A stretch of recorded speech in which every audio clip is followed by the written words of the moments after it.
Morning. Morning. Good to have everybody here. Thank you for your faithfulness, summer, coming and going. And I am blessed. I'm blessed by getting to know some of you. I wish I could get to know all of you, but also blessed just generally having everybody here in summer. I am blessed and impressed with it. Now, before I forget, I was just reminded by two ladies out there who helped me, in navigating life, that we are not meeting next week. It's 4th of July week, so we're off next week, okay? Break time. Then we'll come back and do two sessions. One after that will be on investing, a new piece that's in the curriculum. And that was, I was teaching over across in room 161 to a younger, smaller group, and they go, well, you talk about retirement and all that. How about giving us some ideas on how to do preparation for retirement? So that's a new piece, and I'm getting used to teaching that. And then we'll finish up with the Will and Trust seminar on the 17th. And I know many of you are here because of that, and it's good because only about 30% of Americans have a will and trust in place. And we'll explain to you what happens if you don't. Okay, and it's not good. You don't want to go there. So I'm glad you're getting on that stream, and we're going to help you in that last class. It'll be hand holding. You're going to get a personal coach. We'll give you all the access. You can do it right while we're in class and get on the way and get an appointment set up. So anyway, exciting weeks ahead. Thank you for being here. Thank you for being here. So this is from last week, Joe. I said, Joe, do you remember what you said last week? No. Okay, I mentioned, how many people remember that what we didn't have an answer to last week? And I said, this is the class assignment. Go home and research it. I remember you saying that. I remember you saying that specifically. Okay, there's a little statistic, Scott. If you are a genius, okay, raise your hand. No, if you are a genius, there were two that did. If you are a genius, 72 hours after you hear a message today or you hear what I say, you will remember 10% of what I said. Which, for a preacher, that can be really discouraging. You spend hours getting a message ready, and the result is going to be by Tuesday, what did he talk on? What book was it from? So that's the problem we have. However, from last week, I mentioned this that I had read, maybe in my reading for that morning, I don't remember what. Now coming back a little bit, for because he himself, Jesus, has suffered when tempted, he's able to help those who are being tempted. And Joe, you said, how could Christ suffer? Okay. I said that? Do you have a twin brother? No, I don't. I was giving you a bad time. But we didn't have an answer to it. And I said, if you're interested, look it up. I did a little research on it. There are actually 8 or 9 different ways of looking at this. It gets into the techniques of the language. And does this article mean this and this preposition mean that? What if you reverse it? And it is very confusing. Here's what came to me just walking away from class last week without going into, where'd that go? We lost it. Okay. That's interesting. Do you remember what that verse was? I was just going to look it up. Hebrews 2:18. 2:18. And there's another piece on here. Why are we not getting there? Okay, here's what I thought about. If you bookend the ministry of Christ from the beginning when he went into public ministry, it starts with being led into the desert to be what? Tempted. You go 3 years out, and how does he end his life? He's in the Garden of Gethsemane, and he is tempted to do what?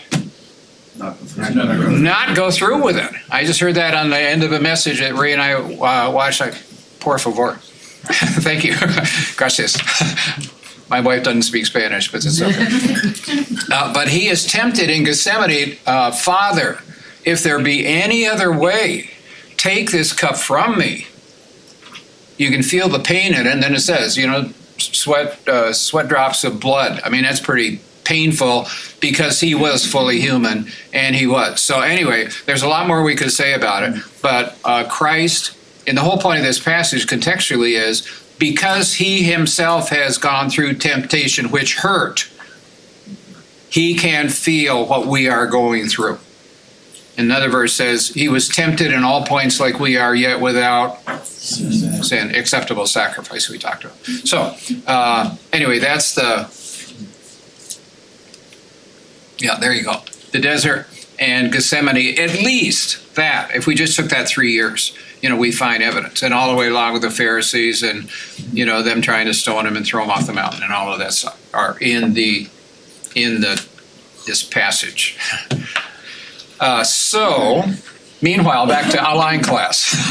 Okay, but thanks for asking, Joe. I think what I might have been thinking is that, well, he was God.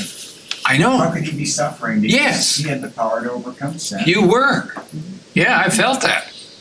And it is a great question. Next question. We're not Okay. going to answer it? Okay, Can you just go back one slide? sure. Yeah, okay. Yes, Matthew 4 and what? Luke 22. Luke 22. Luke 22, yeah. So it's the Gethsemane and the two things where he was tempted and da-da-da-da. So it was real. Jesus is real. He felt pain. We know that from a lot of evidence along the way. But wasn't it easier because he was God that to overcome the Ah. sin, whereas for us it's not as easy? Is this the research question for next week, 2 weeks from today? For 2 weeks. No. I should stop thinking out loud. You have great questions. We appreciate it. Okay, I think we're going to go to class because, the other thing I wanted to do before we jump in and have prayer for this class, I really, grieved a little bit at the end of last week because I was overtime, but then did not allow for any questions. And the things we talked about last week were really, probably kind of revolutionary at some points. That we kind of pushed tithing over to the side, unless you want to go 23%, and brought in this thing called acceptable gift, which is not what we have been taught, most of us, for the last however many years along the way. So I want to give, a couple minutes now for any questions or any thoughts. You go, what did you mean by that? Or how does that really work out? Or whatever. So any thoughts coming out of last week on the giving lesson? I didn't even ring the bell. Look what appears.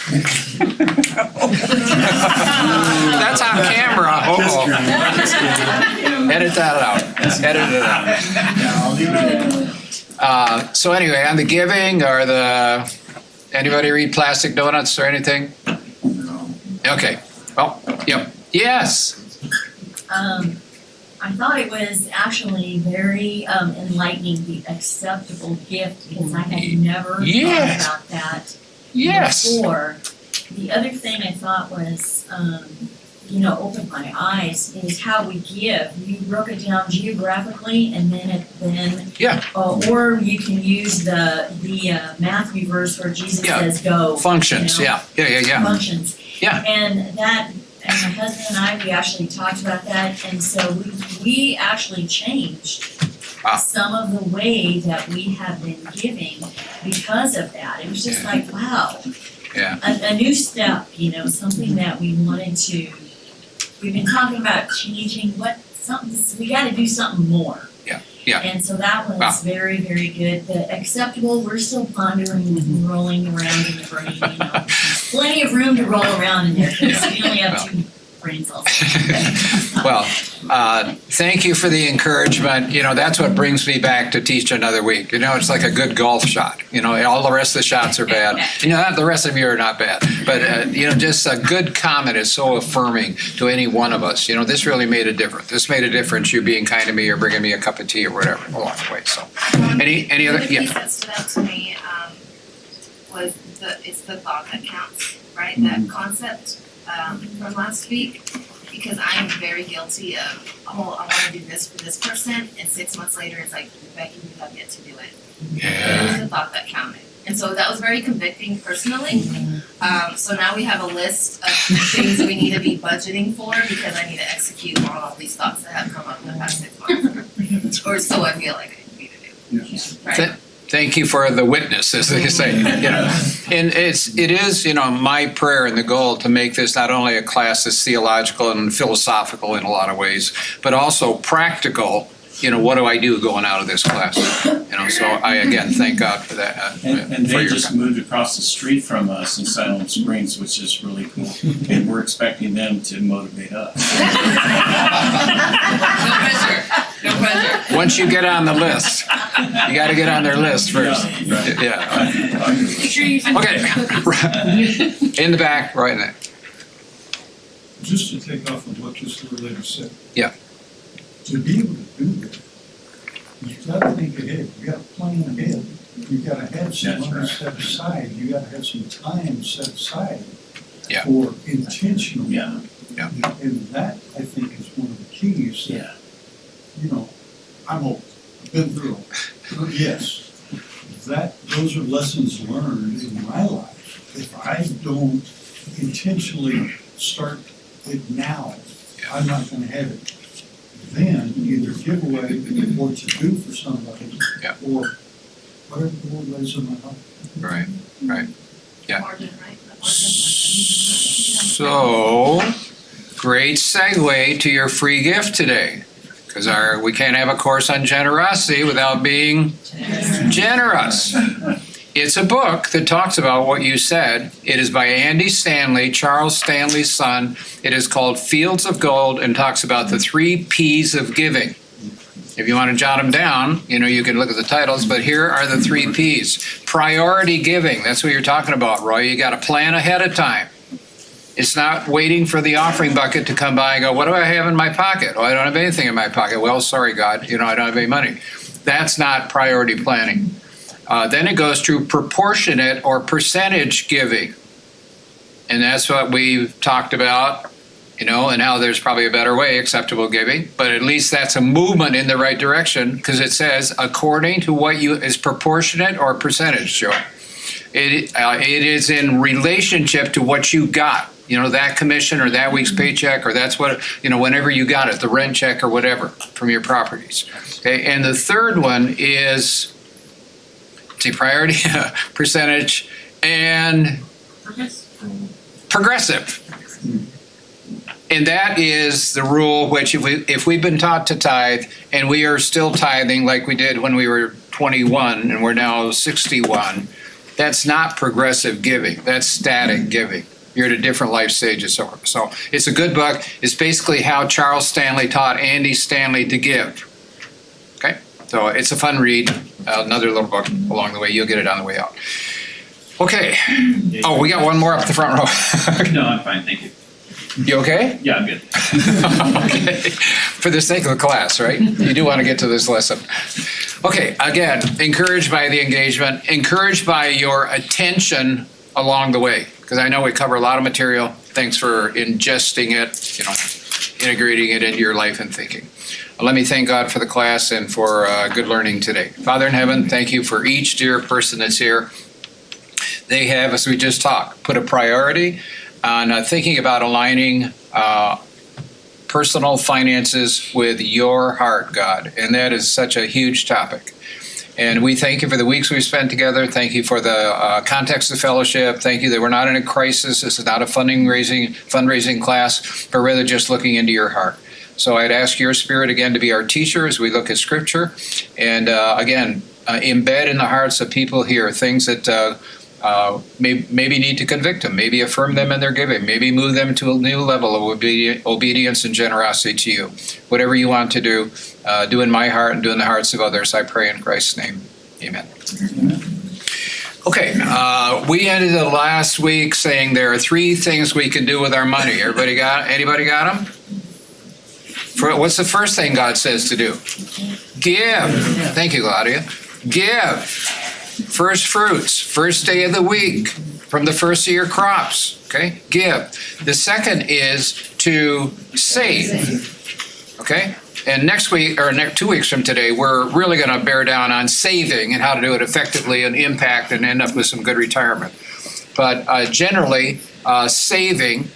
And the third one is Fun. And we said fun is widely, broadly described. It's more fun to have the air conditioning on in here than just the windows open and 2 fans up here. It's more fun to have it on the screen and in the book than try to remember it all, take notes all the way along through. So if fun is widely described, and we're going to unpack that a little bit. What may be surprising, and one person who took this class, when he was asked what did he learn from it, said this: I didn't realize how much money God wanted us to use for fun. But if you think about it, if you take the tithe route or you take even an acceptable gift, the bulk of what God gives to us is for our enjoyment. And that's what it says in 1 Timothy 6. It said God gives us all things richly for our enjoyment. I'm going to list in a moment. But much, we say, well, I don't know if I want to give to God, Well, think of it from the other way. How much has God given for our enjoyment? That we have a car to come here and we have different clothes to wear this week. I taught a couple times in Far East Russia, near Siberia, a class of 40 young men who might have been the only man in their village. And as a good American, I took, a different shirt for every day for 2 weeks. Those guys wore one shirt for 2 weeks. We just don't realize, how much God has given us richly to enjoy, and that's the challenge that we have in our day. But it's, most of it. In fact, I appreciated a definition or discussion of the landowner who left and said, do this, and I'll come back. The point that this writer made was the owner expects us to take care of our living expenses when we're managing our stuff for him. Okay. I had not heard that pointed out about the landowner, whether it's a vineyard or the bags of gold or whatever. He expects us to take out living expenses, taking care of our family, taking care of children, heat, light, and rent, whatever it is. God is not upset about us taking care. In fact, we'll look at a verse of, the negative, if you don't take care of your family, that's going to come up in a little while.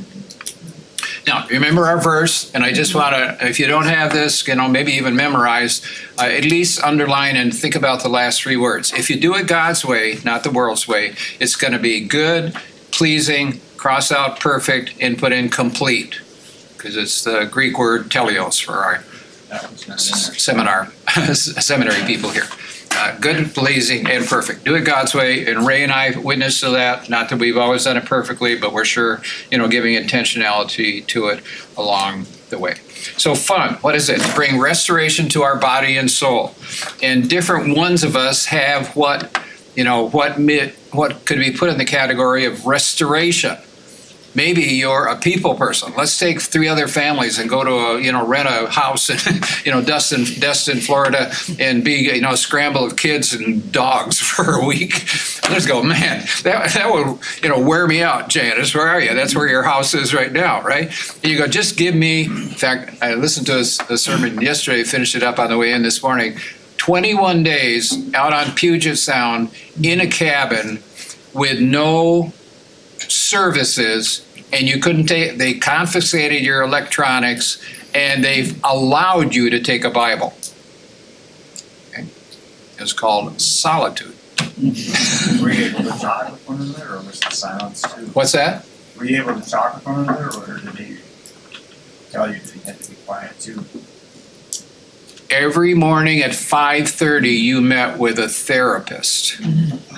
That's the only human contact you had. And the guy, he's a pastor out on the West Coast. And he said this morning on the way in, people come up to me, hey, how was your sabbatical? And they want to, oh, it was wonderful. He said that 21 days was the worst 21 days of my life. So what refreshes you? Get distracted. Create memories for our family. We served for 43 years before coming to fellowship with a church family organization, Swedish Baptist, if you go back to the 1800s, still active today under a different name. But we had annual meetings that moved back and forth across the United States, and they were family events with children's programs and youth and so forth along the way. So our family, growing up, Rod, and some of you know Rod here, and his sister, Michelle, We, have camped from, Tampa, St. Pete to Tacoma, from San Diego to Worcester, Massachusetts, and all along the way, creating great memories for the family. We still talk about it along the way. To enjoy the beautiful world. You don't have to go out of the United States to, have a lot of opportunities for beauty, whether it's the changing leaves in the fall in New England to the Grand Canyon or whatever. What is it that you could just go out and say, man, that is amazing? We lived near Yosemite. How many of you have been to Yosemite? Yeah, you ought to put it on your bucket list. I mean, it'll bring tears to your eyes. The first time you see the grandeur of Half Dome, and you see rock face climbers up there that look about this big, that's so far away as you're on the road down below. Incredible things to see. Experience new and different things. There was a couple in our church in California. He was a bank manager. He retired, and his wife had on her bucket list to go to, there's some bridge, I think, help me, New Zealand or Australia, where the first bungee jumping was done. Does anybody know that? Okay, there's a starting point for that. She wanted to go jump off the bridge as a 68-year-old woman on a rubber band. He goes, not for me. Well, what is it you want to cross off your bucket list? And then to nourish our personalities and preferences.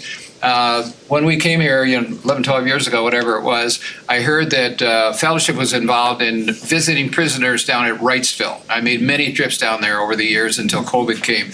And there's one guy we used to ride with from, worked at Walmart, but his hobby was going out and visiting abandoned cemeteries. And he's raising a couple grandchildren, and he would, if you go to gravesite.com, all of the cemeteries are listed in the United States and who's in there, who's in the plot. So he would go out across this farm and so forth, and I go, well, Carl, tell me, what is that about? He said, well, I'll tell you, we were out 2 weeks ago, and you had the two grandkids along, and we went to this cemetery, and it said on there, there's this girl, and she was born here, and 21 years later, she died. So I found out that she lived in a small town, not much chance of a marriage. A guy showed up, he wooed her, they planned a marriage, and the night before the marriage, he skipped town. Mm-hmm. She was so depressed that the next day she dove headfirst into a well and died. I go, Carl, how did you figure that out? He said, it's all online. You want to go, what is it that, your preferences and likes? You want to go look at headstones and look up and see what happened to people? But we are all very curious creatures in different ways and individuals. So what is it that brings you fun is my point. I hope I've given you the range of things here along the way. Okay, fun spending could be broken down into needs and wants. We're going to see how that differs. Needs could be food, clothing, and shelter, the basics and necessities. Paul said, but if we have food and clothing, with these we will be content. What did he leave off his list the way we just listed it up above? Why would Paul not be concerned about shelter? He's a traveling missionary. Traveling and had no family. So he didn't even think about it. If I got food and clothing, that's enough. But somebody who's looked at this word clothing in the original language said that may have been covering. So that may, giving grace to Paul, it may have been, there was the roof over his head. But nevertheless, the basics, God says, take care of it. In fact, here's the verse that I referred to. If anyone does not provide for their relatives, and especially for their own household, he has denied the faith and is worse than an unbeliever. Wow. You don't want to be on that side of the equation with God, in abandoning your family. When we lived in South Dakota, where we ministered for 21 years out of seminary, the man who had, I hope nobody's a relative in here, but the man who had the McDonald franchise for all of South Dakota, his mother also lived in Sioux Falls on welfare. And he had what? Pardon? I was writing. Oh, I'm sorry. He owned the McDonald franchise for coast to coast in South Dakota. I mean, it's not the biggest population, but nevertheless. But his mother lived on welfare, and he did not help her. So, They didn't. yeah, take care of your family. And if you want to get deeper into this verse, what does it mean to take care of your relatives? Forever? Can they live with you? Another Bible study for you, Joe. Scripture is very interesting and very complete if we look. Providing includes not putting your family at unnecessary risk. Here's good counsel from Solomon. There's another serious problem I have seen under the sun. Money is put into risky investments that turn sour and everything is lost. In the end, there is nothing left to pass on to one's children. Sounds like Solomon is writing about cryptocurrency, to bring up another topic. Here today, gone with a click of a mouse. But amazing. I remember a story, Fred Smith, he's a Christian business consultant in Dallas. Somebody came to him and said, hey, Fred, he was a business financial consultant. He said, I have $14 million cash. And a guy has come to me and said, I can double it in 18 months. What do you think I ought to do? Yeah, a little murmuring in the crowd. But he said, don't. What did he do? Went out and lost it all. Part of our responsibility is not put our livelihood, food, clothing, and shelter at risk as people responsible for our family along the way.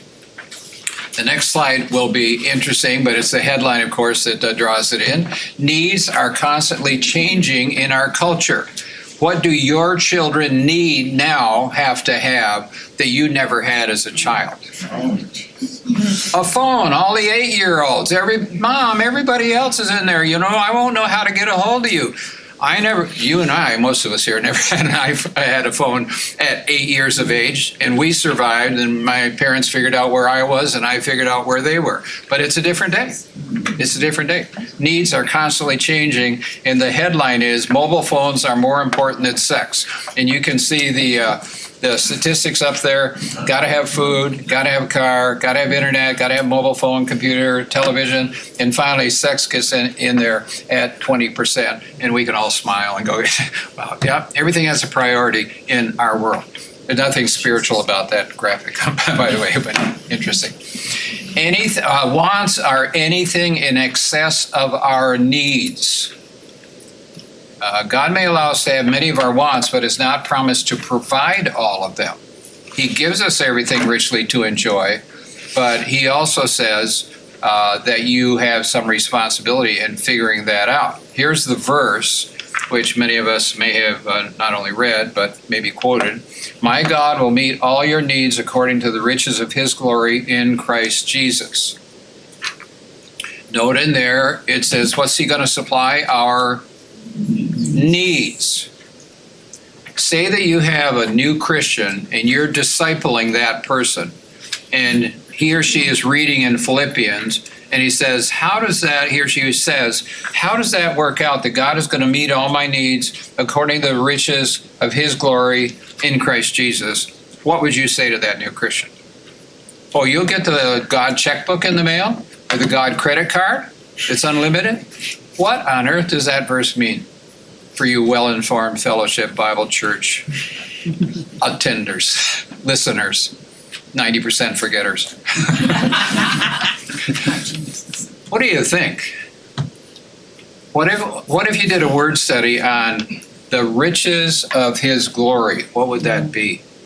That's what it said it's going to come through. Any guesses? Or you want a hint? Give us a hint. Give a hint, says Joe. He's my center point here this day.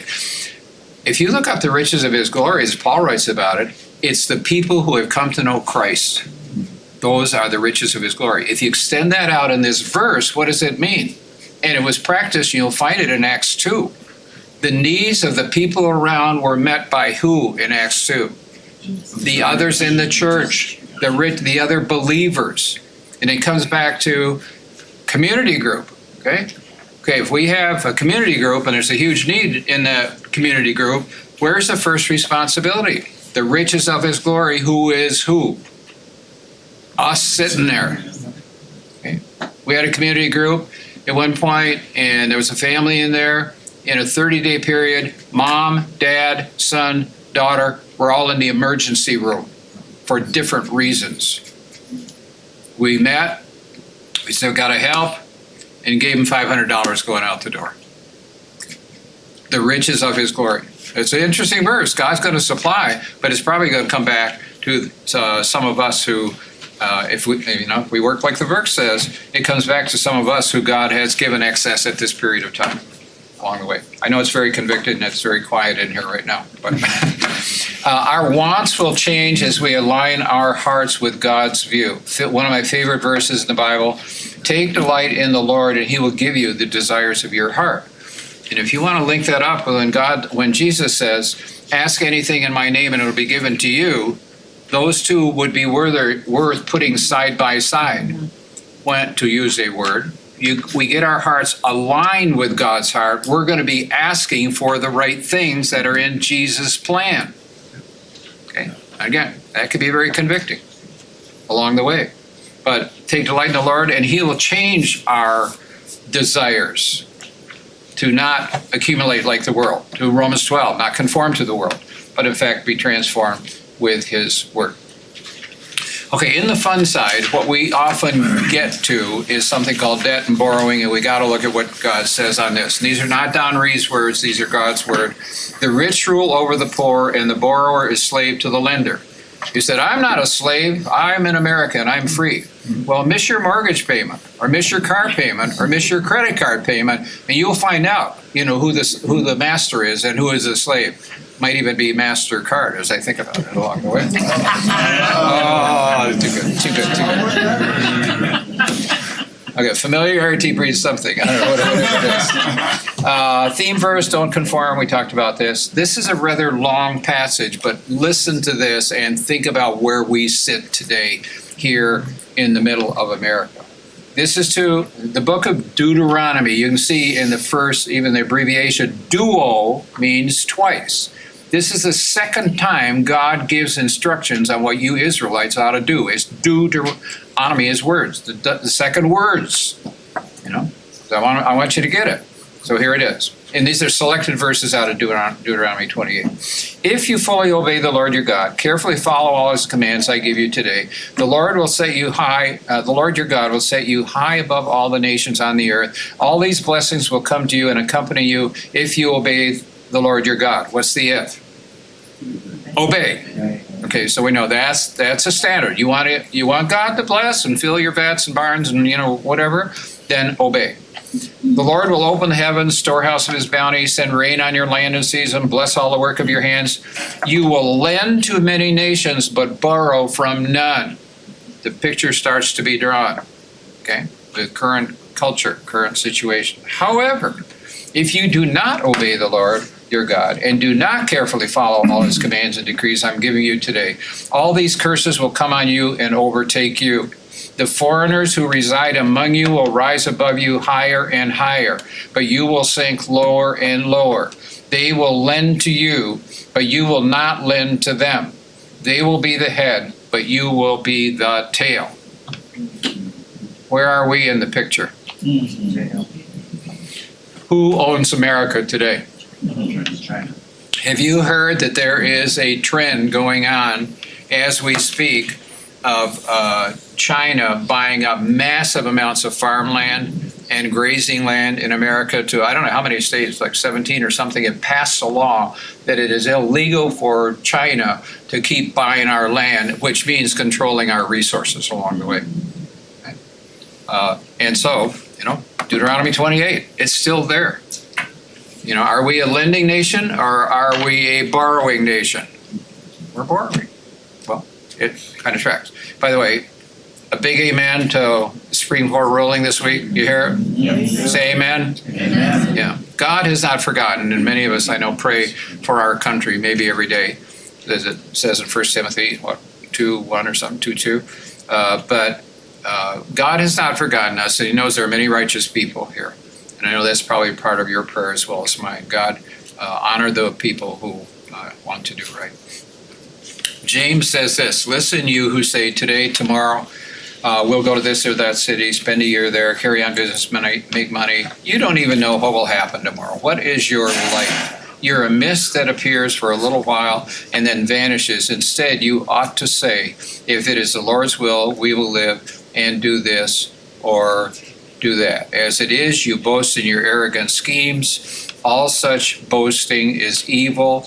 If anyone then knows the good they ought to do and doesn't do it, it is sin for them. So the point was, it presumes upon tomorrow. We lived through the crash out in California of 08, 09. Real estate, tech, stock market.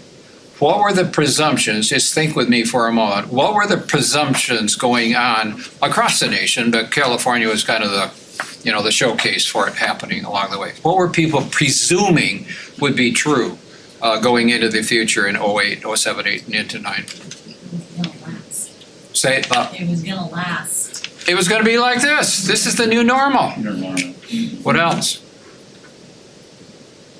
Housing prices can never crash. There's so much high demand that. Yeah, we're in tech, and there's an unlimited demand for tech, and these companies are going to forever. Yeah. Yeah, Too big to doubling your money. How about housing? Yep.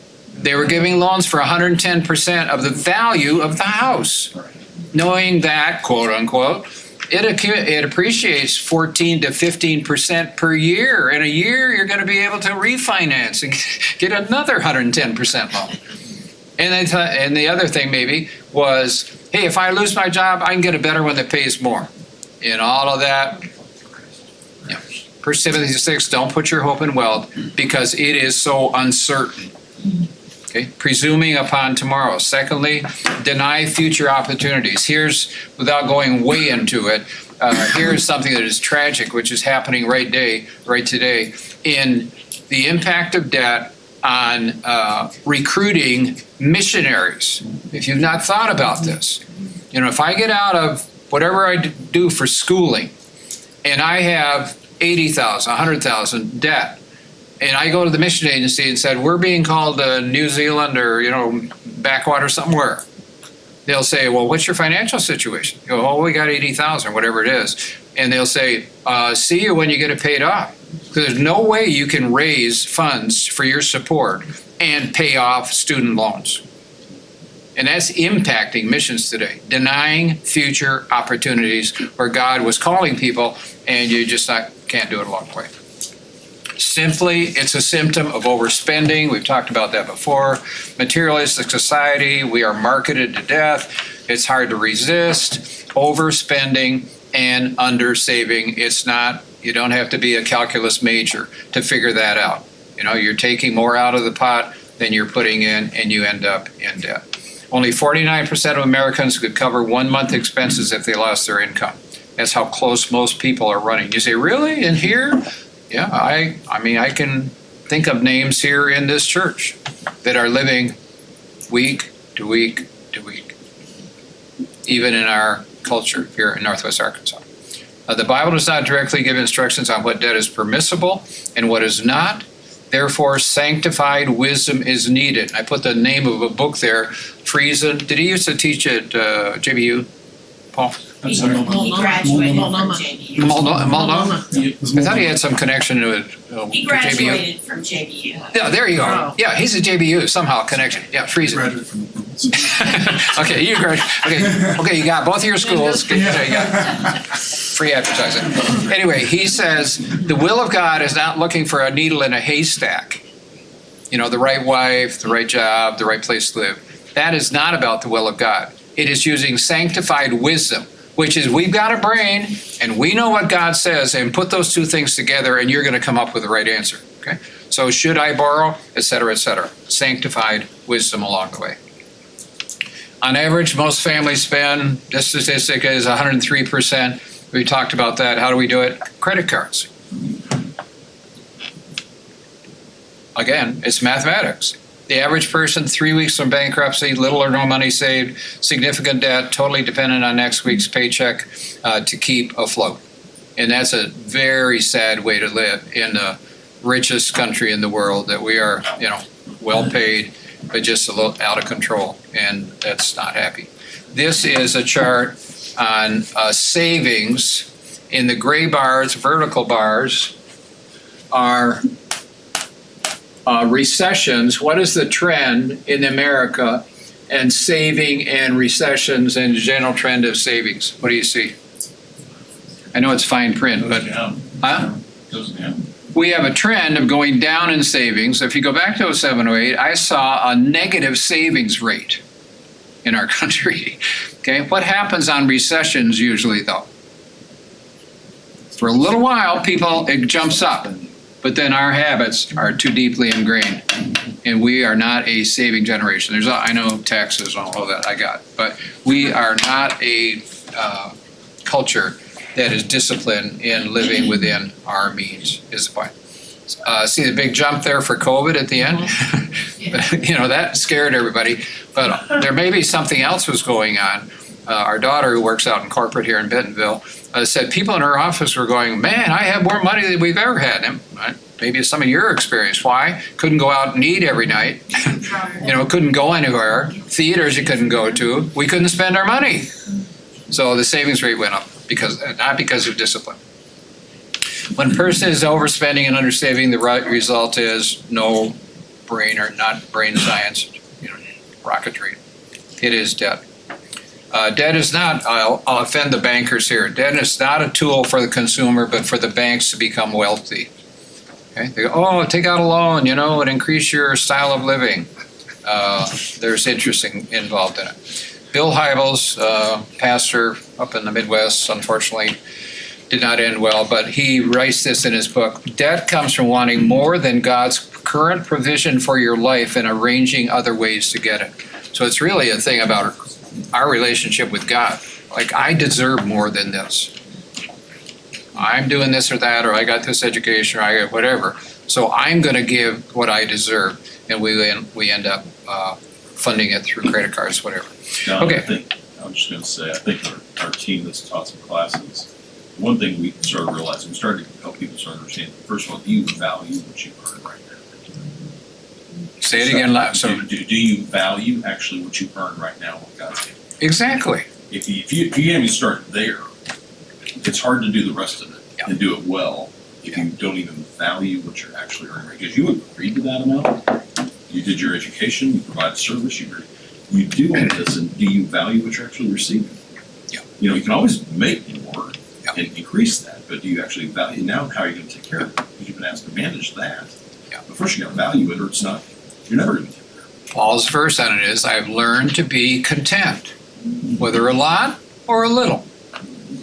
God understands how much we can trust us with, but we don't want to go within that many times. We find our own way to do it. Okay, a little video on student loans from a couple. They go to Fayetteville Church, and you'll enjoy, Brian. We graduated from college at the University of Central Arkansas about 2 years ago now, and whenever we got out of school, we had significant student loan debt, and it was close to 6 figures. It was right at $96,000 that we had in student loan debt, and we knew right off, it's like, okay, we need to do something about this. So initially we did the Dave Ramsey class, and we just kind of learned then that, hey, we need to be putting more money toward our loans and trying to have that as a focus and as a goal, and so we did, and so we got on track with that.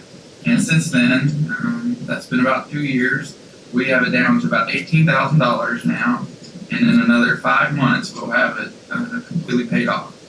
One thing we learned just through Chris Haas and his ministry was that there are over 2,000 verses in the Bible on finances. So we know that this is something that's close to God's heart, and we know it's important to us as well. And it's definitely something that can make or break your marriage. And we really want to have a hold on finances in our marriage so that we can grow, so that we can give, and really put it towards the right things. The last day of the month, we sit down and go through, look at what we spent where, because on the first day of the month, we use cash to pay for most of our things, and so we take that cash out on the first day of the month, so we try to be prepared. It was definitely harder at first, those first few months, even the first year we did this. It was a struggle. It was going back and forth and really trying to tweak things and see really where our money was going, and so it's been a growing process and still is, but it definitely gets easier. So I would encourage anybody who's trying to budget to really just try to stay consistent with it and work together, because it takes both of you on the same page in order to make it work.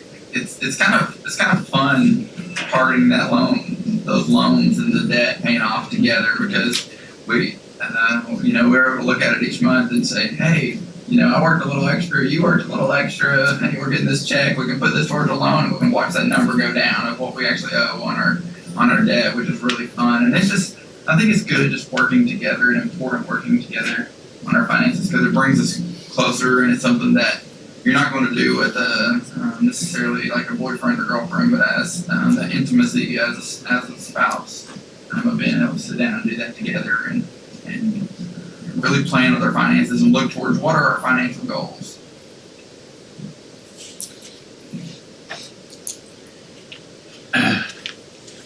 Love the heart and what they said, more free advertising. The love, they get it. One of them is occupational therapist, one is a physical therapist, and they lived in an efficiency apartment. They did not go to movies. They did not eat out. They went after debt. And you heard them say they knocked out, $80,000 in a couple of years as a young couple. So it can be done if we end up in something like that. Okay, when to borrow, some principles.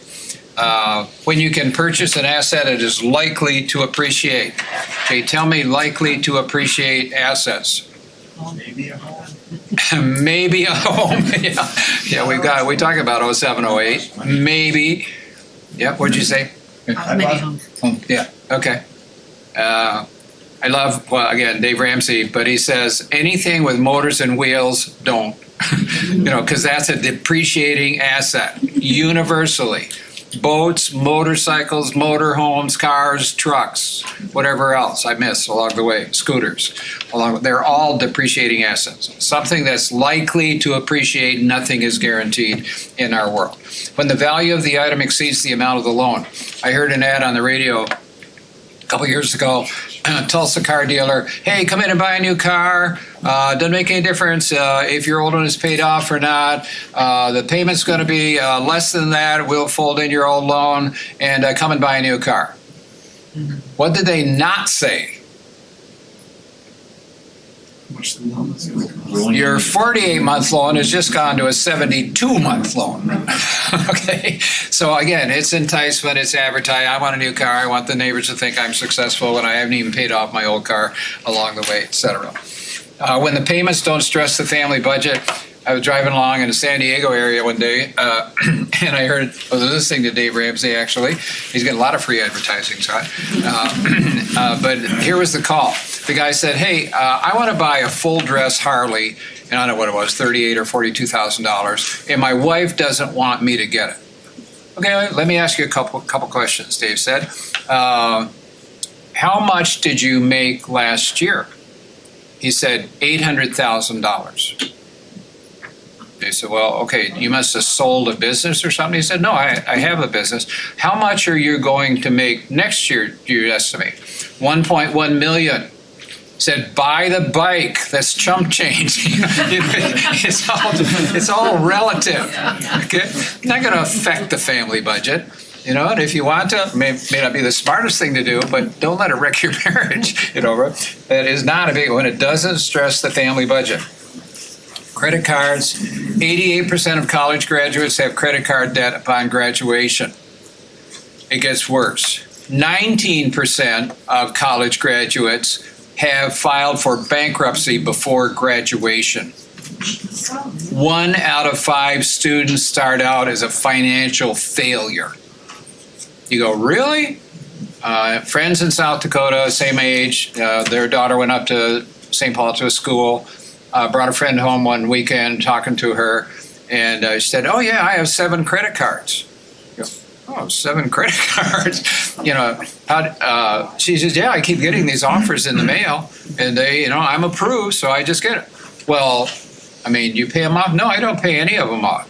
Just when one gets to the limit, I just get another one.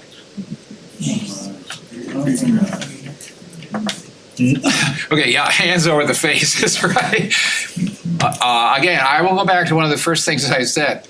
None of us are born with any financial wisdom. If somebody doesn't tell us, that's the kind of thing we end up doing. I don't have to pay them. And again, there's consequences to reap in that. Marketing to children. Mattel had a little cash register, came with a credit card, and you put in 3879. You put the credit card in, and what was the subliminal message that popped up in the window every time? Approved. What is the message you're giving this 3-year-old or 5-year-old? You know, you don't have to pay for it, just swipe it, you know. It is rampant. This is just statistics about, you know, MasterCard, Visa, who else was on here? MasterCard and Visa, about volume. I think, you know, total it up, it's about $10 trillion in credit card debt in our country right now. I know, does that resonate with any numbers you had, Scott? Yeah. Yeah. It's it's an incredible amount in our country. Rationalization for credit cards, I pay it off every month. Actually, you pay it off every month until you see that whiz-bang thing you want to buy. You know, and about 90% of people break the rule sooner or later along the way. It's a better way to keep records. My wife and I disagree with Dave Ramsey when he says, don't anybody ever have a credit card. We've had a credit card for 30, 40 years, but we pay it off every month. You know what we are called in the industry? Deadbeats. Thank you very much. Because they're doing all the bookkeeping for us and they're not getting anything. I don't feel bad. They get 3 or 4% from every merchant that pays it. But it doesn't come, well, it does come out of Don Reed's pocket eventually, but we're all paying that along the way. But it is a way to have record keeping done. It's a more secure way to purchase. Debit card, assurance of fraud, and, you know, somebody stole your number and all of that is as good to do it with a debit card.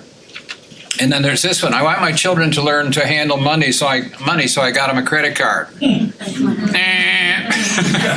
Now there is something called what's the funded credit card, where you can put $300 to $500 in a month. There's some name for it, something, but where you can have it like a debit card. You put in $300 a month for their expenses while they're in college and so forth.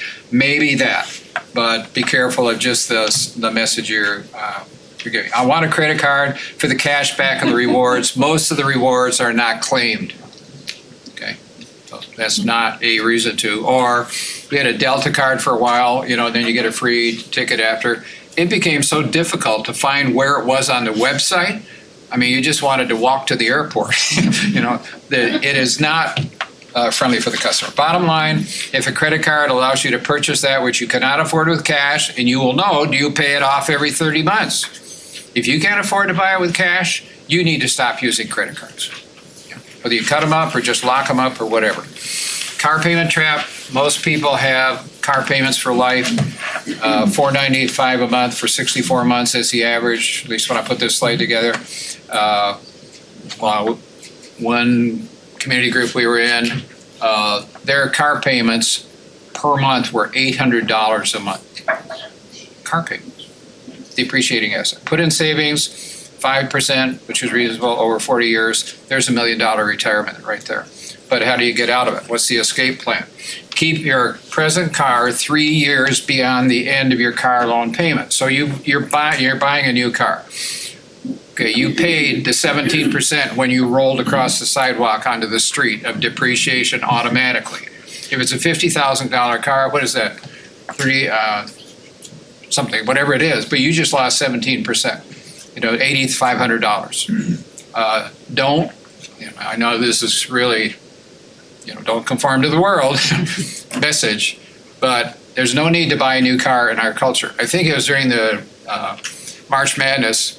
I saw a Mazda ad that is now warrantying their cars to. Did anybody see it? 200,000 miles. You kidding? My car's got 60,000 miles. I got to trade it in. Well, that's called emotional buying, not rational buying. Yeah. We have adult kids that are in their 50s. Certainly before we had kids, I bought a couple new cars way back. It's a long time ago. Haven't since then. I've never said to them, don't buy a new car, but they've never bought a new car. Somehow they got it along the way. Because, I mean, if you make $4 million, go buy a new car, whatever. But anyway, keep paying yourself for 3 years. During that time, continue to make the same payment into a car savings account. That's essentially what we did back decades ago.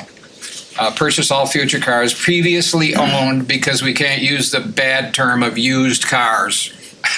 It's previously owned, the euphemism. You'll be able to buy a 2 to 3 year old low mileage dependable car that will meet your family needs. So it depends. It really goes back to Psalm 37:4. Get aligned with God and the desires of your heart will change. If you want a new car smell, go buy some of that spray to put in your car, and buy a used car along the way. COVID's really had an impact on this stuff from a used car standpoint. Yeah. You used to be able to walk out for $6,000 or something and go get a decent, well-used car. Yeah. And now you can't. I mean, it's the dynamics of cars has really changed. Transportation's changed a lot. I understand that, Scott, but relatively, Oh, I get it. it's still good advice. Yeah. We're No, I agree with the advice. Now getting those vehicles. Low mileage parts. It's just it's amazing how there's just no stock. It's just interesting to watch that. Here's the upside of it. Stock. We may have to drive the one we have and find out we can go past 100,000 and it's still working. Yeah. It could be a good education for us. Yeah. We're so addicted to our new car, so there's always an upside. Yeah. Okay. Borrowing for a mortgage, only a 15-year loan. Why? You will be enticed to get a 30-year loan to get into a house that is more than you can afford. So discipline to get a 15-year loan, and then, as my wife and I have done over the years, make extra principal payments. If the payment is $1,200, we pay $1,500 or whatever it was, and shorten the life of the loan. In this room, dial back about 8 years, there was a panel. It was a day for singles to come and discuss. They had a bunch of seminars, but the one that I attended was on buying a house for singles. That's good. So there was a panel up here of 5 of us, I think. There was a realtor, there was a banker, there was a financial counselor, and Lamar Stagger, and myself. Well, here's what the range was. The realtor said, you can easily take 33% of your budget, 33 to 35%, and put into house payments. The banker said, you should never put more than 30% in, because you not only got the cost of the house, you got insurance, you got upkeep, you got all the taxes and so forth. And the financial counselor, Chris Haas, Freedom 51, anybody know him? Okay, he's a Christian financial counselor down in Fayetteville, said people who put in more than 25% of their household budget into housing usually end up in trouble. Okay, so again, wisdom. I'm going to jump that because it's a slide which just talks about paying off early and how much you can save, and it's a little bit dated. But under good counsel on the property, there was a lady who came to me after that seminar, and she said, I'm going over to take a second look on a house. It's just right. It's near work. It has a large area. I love to entertain and have people, and I love the backyard, and da-da-da-da. And I said, well, maybe you ought to take somebody along. I saw her a few weeks later. I go, hey, Teresa, did you buy the house? No. The things I didn't see when I took my friend along, on a termites crawling up the wall. I don't know what it was. And I could give you stories of friends of ours who bought houses that were a disaster because we get emotionally hooked on them. Get outside counsel, get a good inspection, and so forth. Will not consume more than 25%. We've talked about that already. Has early payoff privileges. And I think most loans do, but double check. You want to be able to put extra money down and get rid of that debt. Accelerated payment plan, repayment plan to get rid of your debt. And this is pretty common in whatever financial course you take. List all your debts. There's a couple of wrinkles on it. List all your debts, including personal loans, because you may not even know how much you owe until you get it down. And that might be the motivation to, hey, we got to do something about this, like Megan and Brian did. Number 2, establish a $1,000 emergency cash fund. Sell stuff on Facebook, whatever, extra job, cut back on spending, and so forth. The very things they were doing. Hey, I worked a little this week. You worked a little more last week. We're going to knock this thing out. You think that's really enough? The $1,000? Yeah. Well, I got another point. The answer is no. But it's the not having the $1,000 emergency fund, which puts you on the credit card because the tires went out or the refrigerator broke or the whatever, and you don't have that money to do the short term in the emergency fund. The emergency fund, whatever you spend out of it, you fill it back up, and it's for emergencies, not to buy that whiz-bang thing that you got enticed with. It is your emergency fund. However, you also need to have, maybe it's coming. I'll get to it. Okay, commit to paying off the smallest debt in record time, and this is counterintuitive. If we just think about it, we'll say we should pay the one off with what? Highest interest rate. Not so motivationally, and you know this, Scott, that you pay off the smallest one because you had 6 or 5 or whatever, you get one paid off, you go, hey, we did that. Now we got that payment to put on and knock off the next one. It's a motivational thing. Don't worry about the little bit, 0.8 interest difference in it. So it's counterintuitive. Convert to cash only. You heard that with Brian and Megan. As a discipline, so when the envelope is gone for eating out, you don't say, oh, we can put it on the credit card. No, you stay home.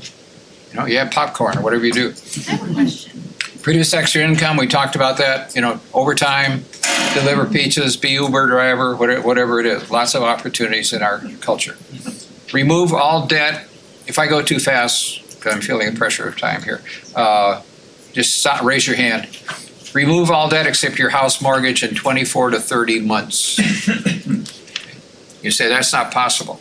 It is possible. And we're talking with Scott as we speak about maybe having some help. Not financial help, but helping, because anyway, there's more than I can get into, but Scott is well versed in all of this. Commit to paying off mortgages as early as possible. Use the money from your credit card payments to put on the mortgage, and you'll begin to see that balance come down along the way. Be debt-free. Be debt-free. The easiest path to financial freedom is being debt-free. Your paycheck is your most valuable asset. Don't lose it to the creditors. Once you are in control, are these all printed in there? Yeah, okay. Tell your money where to go rather than wondering where it went. Saving, investment are not that complicated, just difficult. Here's some things that are just warnings, and we'll be done here in 3 or 4 minutes. Debt consolidation. You consolidate your 5 credit cards into one and have only one payment. 78% of people who consolidate debt fail to resolve the debt. It only deals with a symptom because you're still swiping the card. One or more. Still the same thing. Bankruptcy. I'm just going to declare bankruptcy. Each type of bankruptcy is asking someone else to pay for your spending excesses. That's just the beginning of the critique of it. Each type asks someone to forgive part or all of your debt for what you consumed. Nobody made you do it. Be careful about receiving counsel, especially from non-Christians. They will often prematurely recommend bankruptcy, even Christian counselors. Because we get to what does God say, and listen to this. The wicked borrow and do not repay, but the righteous give generously. When God uses words like wicked and fool, get your highlighter out. You don't want to be on that side of it. The wicked borrow and do not repay with bankruptcy, whatever. Exception, maybe the spouse is left with unpayable debt from medical or accident or something that'll cripple the family. Maybe so, but don't jump into that so quickly. Be open to how God will provide to honor His name. Make every effort to repay the debt, and you'll be amazed at what God may bring along. Co-signing. Proverbs, Solomon, do not be a man who strikes hands in pledge. That goes, hey, I'll be good for this debt, for my friend who wants to buy a car. If you lack the means to pay, your bed will be snatched out from under you. And I'll give you the statistics here in a minute. But one more verse. Again, God's words, not Don Reed. One who has no sense shakes hands in pledge and puts up security for a neighbor.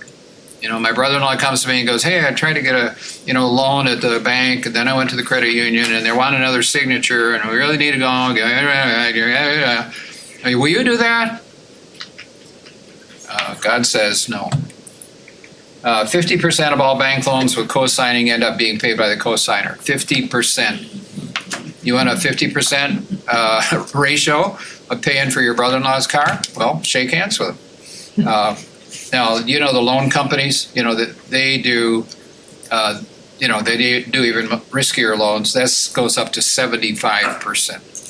And who are we as novices if the professionals have said, this guy is not gonna pay, this woman is not gonna pay?